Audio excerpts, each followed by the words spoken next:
जय मसीह की। आज का वचन है नेमिया 9 अध्याय वचन 1। फिर उसी महीने के 24वें दिन को इस्राएली उपवास का ठाट पहने और सिर पर धूल डाले हुए इकट्ठे हो गए।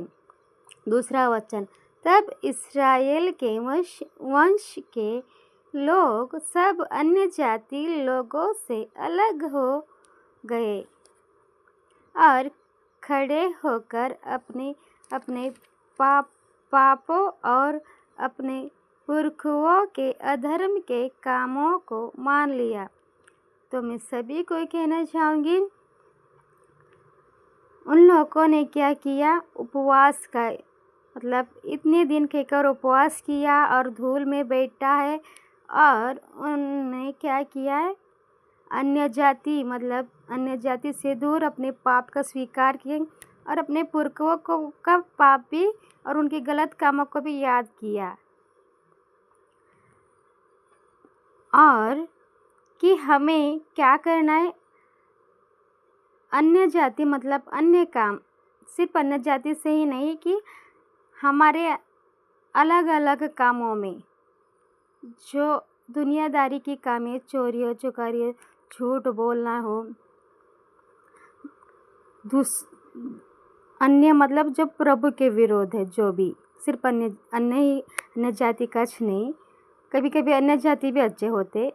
अन्य जाति से मतलब उनके साथ रहकर उनके काम ही नहीं करना है, आपको प्रभु के बारे में पता नहीं। अन्य जाति से अलग होकर और अपना पाप मतलब हमारी खुद की पाप में हमसे भी जो भी गलती है वो भी पश्चाताप करना है, स्वीकार करना है।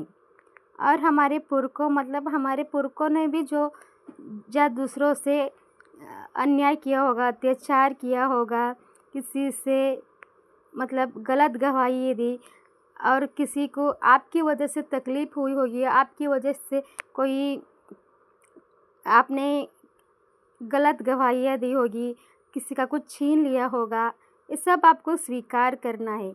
आपकी वजह से किसी के परिवार में तकलीफ़ें होगी, आपकी वजह से वो दुख तकलीफ़ें उठा रहे होंगे, ऐसे कुछ काम रहता है जो आपको स्वीकार करना है, अपनी गलतियों और पापों को भी और अपने पुरखों को भी, और आपको पश्चाताप भी करना है।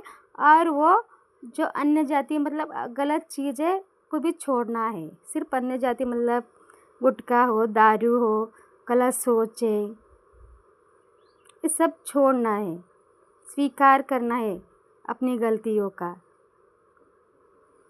मान लेना है। तो हम जब नहीं मानते तो हम क्या कहते? सिर्फ दिखावे की ज़िंदगी जीते। तो हमें इन 4 बातों को याद रखना है कि आप दूसरों के लिए आशीष का कारण भी बनना चाहिए। जय मसीह की।